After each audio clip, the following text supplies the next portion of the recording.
Miles, Rick was just saying you were kind of fighting through back stuff, all game. Just what, I guess how disappointing is it to have that come up in a game like that, and how much do you feel like it held you back? Yeah, I mean, we played, 100 games this year. It's the healthiest season I've had ever. And I think I played 95 of those 100 games, and it's just unfortunate that, like, the very last game of the season, you put in all the work in your body and it just kind of turns on you a bit, Started a bit last game, just had a couple back spasms here and there, was able to get it worked out, and it was just never really the thing. I had a lot of trouble kind of like bending and trying to guard and just move around the floor, and I wasn't going to sit out. I told everybody that, I'm to give it everything I had, and then, if it wasn't enough, then sub me out. But, I tried to do everything I could, and, it's unfortunate. Like I said, it's a closeout game, and I just wasn't 100%. But there's no excuses in this league. Nobody feels sorry for us, so you just got to keep moving.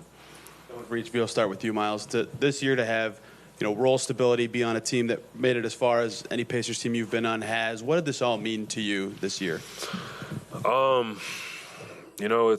was actually just telling him, man, this has been an incredible journey for me. This is the first time I've been out the first round in my entire life. History is all there. If I go back to high school when I was at U.S. Trinity, I didn't get out the first round in there.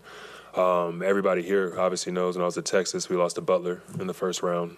And, my first few years of my career, a couple game sevens, couple sweeps. So, it took me 28 years of my life to, finally get to this point. Not going to be more proud of just the progression, but I just know that I have a long way to go. So I waited a long time just to get to this point, and, just want to keep building. Ben, for you, going back even 1 year ago, could you have imagined being in a rotation for a playoff team and as a rookie and have the year that you had? I can't. It's been a lot of learning, growing, staying ready. I think my rookie year has been a lot, just going from not playing to starting in the Eastern Conference Finals. But, it's been a great year, a lot to be proud of, and excited for the future. So He's going to be modest. Told him he a legend, man. Ain't no rookie starting in the Eastern Conference Finals. So that's unheard of. Look at that. Miles, I guess just for you, just what was it like kind of watching Ty work through this postseason? Obviously, he missed the last 2 games, but, those first 15 games, kind of seeing those new experiences and new problems and trying to solve them. Ty never got rattled, man.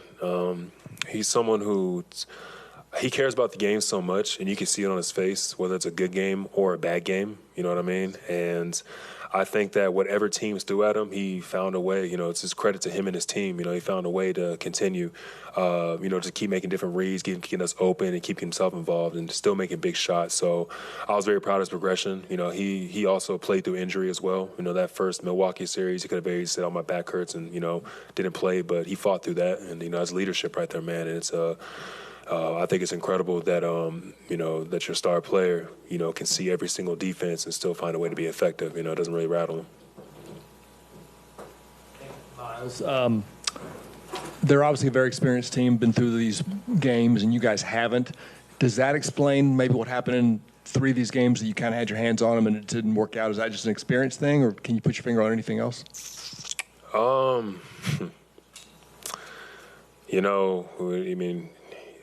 That's what the playoffs is about, right? It's just a possession game. I think we did show our lack of maturity at times, but I don't have just a straight answer for you. You know what I mean? It's still very fresh for all of us. Very frustrating. To have all these games, kind of in your grasp and be able to, kind of just let it slip through, at the end. So it's tough. Like I said, very, very fresh emotions. So I can't really give you just a straight answer. Miles, obviously this wasn't the outcome you wanted, but to be going into year 10 here, what does it mean to you to be the constant throughout all the change, throughout all the trade rumors, and then to end up, Eastern Conference Finals with the chance to obviously build on that? I can go on and on with that question, but just to keep it concise, I just kind of remember coming in Shep's shoes, kind of, just coming in and just not knowing what to expect and just knowing that I was laid all out there and just whatever happens, happens. And it's a rarity that, one player, is with the organization as long as I've been. So I definitely don't take it for granted. I have a lot of love for the city. I try to express it, as much as I can. To be frank, I have battled a lot of bullshit since I've been here. Honestly, it's been, just battling sometimes with non-believers, having to deal with all the trade rumors, having, another big man signed right in front of my eyes. Like, you can name it. I've been through a lot of stuff here, but it never deterred my professionalism and my path, because I was brought here for a reason. And no matter what was thrown in front of me, I'm going to continue to be the consummate professional and the man that I am. It's very easy to be like, this happened, so I'm going to give up, or they gave up on me, so I'm going to give up on them. That's not my MO. It's a job at the end of the day. And it's a dog-eat-dog world, too. So, I show up and I do my job, and, I just get better and better and better and better every year. And, I'm definitely, I don't give myself a lot of credit, but I'm definitely proud of myself for that. It's just the progression, I've got my body where it needs to be. I got my diet where it needs to be. I've gotten my circle where it needs to be, just in my personal life, and I just rededicated myself to my craft, and, shown over the past couple of seasons, and it's only onwards and upwards from here. Myles, what's the biggest thing a young team can take away from a series like this and a playoff run like this, and take that momentum into next season? It's not going to get any easier. We introduced a style of play this year that people haven't seen in a long time, and a lot of people wanted to try to mimic, but the way this front office put this team together and orchestrated everything that we have here was obviously masterful. And now we have to see how we get better. We have one of the best offenses in history. Now we have to go do it again. So things are very fresh, like I said, emotion-wise. So I don't want to get into and delve into everything there, but guys like him are going to have a big summer.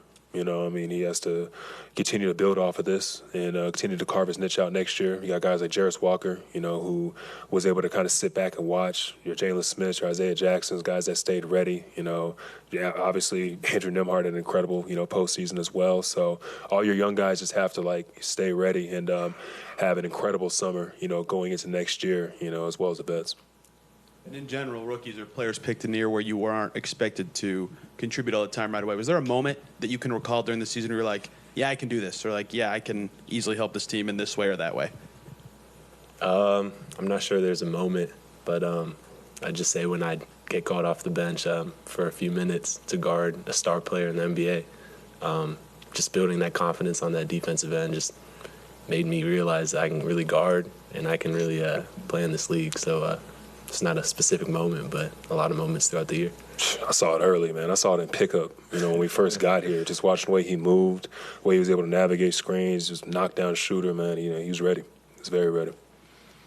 Myles, you guys, obviously, a big reason why you wanted to get into this playoffs was just to learn, to see all the experiences, basically, that a lot of these guys haven't had. Just what do you feel like are the most important things this group learned just over the last, month and a half, 2 months in the playoffs, just, considering all the tough battles you were in?